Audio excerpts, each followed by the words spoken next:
یہودی کیوں لال گائے کی قربانی کرنا چاہتے ہیں اور کیا آخری زمانہ آ چکا ہے؟ یہ ہم آج آپ کو اس ویڈیو میں بتائیں گے۔ بسم اللہ الرحمن الرحیم۔ السلام علیکم، طریق سرائے چینل میں خوش آمدید۔ ہم سب جانتے ہیں کہ فلسطین میں تقریباً 30,000 مسلمانوں کو شہید کیا جا چکا ہے، اور اب ساتھ ہی اسرائیل نے اگلے مہینے یعنی اپریل 2024 میں لال گائے کی قربانی کا اعلان کر دیا ہے۔ یہ وہ قربانی ہے جس کے بارے میں کہا جاتا ہے کہ مسجد اقصیٰ کو اس قربانی کے بعد شہید کر دیا جائے گا، اور تھرڈ ٹیمپل یعنی تیسرا سلیمانی ہیکل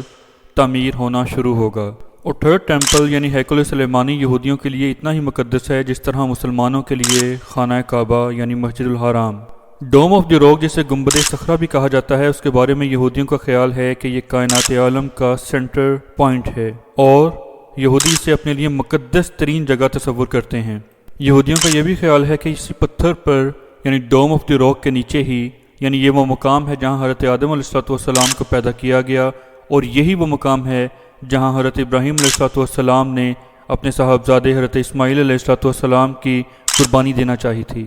حالانکہ ہم سب جانتے ہیں کہ اللہ رب العالمین نے حضرت اسماعیل علیہ السلام کی قربانی کا تذکرہ قرآن پاک میں تفصیل سے ارشاد فرمایا ہے، اور وہ قربانی مکہ مکرمہ کی جگہ پر ہوئی تھی۔ یہودی یہ خیال کرتے ہیں، جیسا کہ بتایا جا چکا ہے، کہ یہ قربانی بیت المقدس ڈوم آف دی راک کے نیچے ہوئی تھی، اور اللہ رب العالمین نے اسی جگہ ایک مینڈھا بھیج دیا تھا۔ خیال کیا جاتا ہے کہ جیسے ہی یہودی سرخ گائے کی قربانی کریں گے، اس کے بعد بڑے بڑے فتنے ظہور میں آئیں گے، اور تیسری جنگ عظیم بہت قریب ہو جائے گی، جسے آرمیگڈون بھی کہا جاتا ہے، اور احادیث مبارکہ میں اسے محلمۃ الکبریٰ بھی کہا جاتا ہے۔ اس تیسری جنگ کا ذکر تورات میں بھی اور انجیل میں بھی آ چکا ہے کہ جب یہودی سرخ گائے کی قربانی کریں گے تو تیسری عالمی جنگ بہت قریب آ چکی ہوگی۔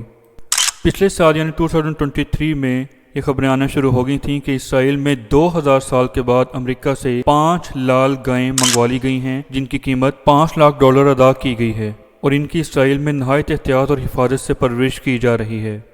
اور یہ سب کچھ تھرڈ ٹیمپل کی تعمیر کے لیے ہو رہا ہے، اور جس طرح سے پچھلے چند ماہ کے دوران 30,000 سے زائد معصوم فلسطینیوں کو شہید کیا جا چکا ہے، اسرائیل کبھی بھی یہ نہیں چاہے گا کہ فلسطینی کسی بھی طرح اس کے اس منصوبے کے اندر حائل ہو سکیں یا کسی قسم کا احتجاج کر سکیں۔ اور تھرڈ ٹیمپل کی تعمیر کے دوران مسجد اقصیٰ کا شہید ہونا بھی بتایا جاتا ہے۔ اب یہ وقت ہی بتائے گا کہ اس خطے میں اب کس طرح سے معاملات مزید بگڑتے ہیں، جیسا کہ ہم دیکھ ہی رہے ہیں۔ اسرائیل کے سامنے جو سب سے اہم معاملہ درپیش تھا وہ مسلمانوں کی یہ حالت دیکھنا تھی کہ کیا وہ اپنے مسلمان بھائیوں کی مدد کے لیے آگے بڑھتے ہیں یا نہیں، اور وہ دیکھ ہی چکا ہے کہ مسلم امہ کس طرح سے مردہ ہو چکی ہے۔ اسی لیے وہ اپنے ہر کام کی تکمیل چاہتا ہے جس کے لیے اسرائیلیوں نے ہزاروں سال انتظار کیا ہو۔ دراصل معاملہ کچھ یوں ہے کہ یہودی جس مسیحا کا انتظار کر رہے ہیں وہ اینٹی کرائسٹ یعنی کہ دجال ہے، اور اسی کی آمد کے لیے لوط کے مقام پر اسرائیل اپنا ایئرپورٹ بھی بنا چکا ہے، جہاں سے دجال فرار ہوگا، اور لوط کے مقام پر ہی حضرت عیسیٰ علیہ السلام اسے اپنی تلوار سے قتل کریں گے۔ اور بعض روایات میں یہ آتا ہے کہ وہ تلوار حضور اقدس صلی اللہ علیہ وسلم ہی کی تلوار ہوگی، اور حضور اقدس صلی اللہ علیہ وسلم کی تمام تلواروں میں سے تقریباً 7 یا 8 تلواریں اس وقت ترکی کے ایک میوزیم میں موجود ہیں، جس کا تفصیلی حال ہم اپنے اس تاریخ سرائے چینل کی ایک ویڈیو میں بیان کر چکے ہیں۔ اس تیسری جنگ کے بارے میں آپ کو یہ بھی بتایا جاتا ہے کہ حضور اقدس صلی اللہ علیہ وسلم کی روایات میں یہ الفاظ ملتے ہیں کہ یہ اتنی خون ریز جنگ ہوگی کہ جس شخص کے 100 بیٹے ہوں اس میں سے 99 قتل ہو جائیں گے، اور روایات میں یہ بھی آتا ہے کہ زمین لاشوں سے بھر چکی ہوگی، یعنی اس جنگ میں بے اندازہ بے گمان تباہی اور بربادی ظاہر ہوگی۔ یہ واضح رہے جس طرح سے فلسطینیوں کا قتل عام کیا جا رہا ہے، اور انہیں ایک بند گلی میں دھکیل دیا گیا، یعنی الرفا کا علاقہ مصر کے ساتھ بارڈر پہ موجود ہے، جہاں پہ تمام کے تمام فلسطینی جو غزہ میں رہتے تھے اکٹھے ہو چکے ہیں، لیکن چونکہ انہیں زندگی گزارنے میں شدید مشکلات درپیش ہیں، اور مسلم امہ جس طرح سے سوئی ہوئی ہے، اور مصر بھی اپنے مشکل حالات کی وجہ سے اپنا بارڈر نہیں کھول رہا، اس لیے اس وقت فلسطینیوں پر قیامت کا منظر ہے۔ اور یہی حالات اس وقت اسرائیل کے لیے نہایت شاندار ہیں کہ وہ تھرڈ ٹیمپل کی تعمیر کا آغاز کر سکے۔ امریکہ نے اسرائیل سے یہ کہا ہے کہ الرفا پر بمباری کے لیے امریکہ اسرائیل کی مدد نہیں کرے گا، لیکن اسرائیل نے واضح طور پر کہہ دیا ہے کہ الرفا میں بھی بمباری ہوگی، اور الرفا سے بھی فلسطینیوں کو مٹایا جائے گا۔ اور اسی وجہ سے ہے کہ یہودی کبھی بھی یہ نہیں چاہیں گے کہ غزہ سے انہیں شدید مزاحمت کا مسلمانوں کی جانب سے سامنا کرنا پڑے۔ آپ اس بات کا اندازہ کر لیجئے کہ حوثی باغیوں کی طرف سے اسرائیل کے لیے سوئس کینال کا راستہ بند کرنے کے بعد جس راستے سے اسرائیل کو شفٹ جاتے تھے، اب سعودی عربیہ نے جارڈن کے راستے سے اسرائیل کو یہ تیل بائی روڈ پہنچانا شروع کر دیا ہے۔ استغفر اللہ۔ اور یہی وہ تیل ہے جو کہ اسرائیلی یعنی کہ یہودی غزہ پر بمباری کے لیے اپنے جہازوں میں استعمال کر رہے ہیں۔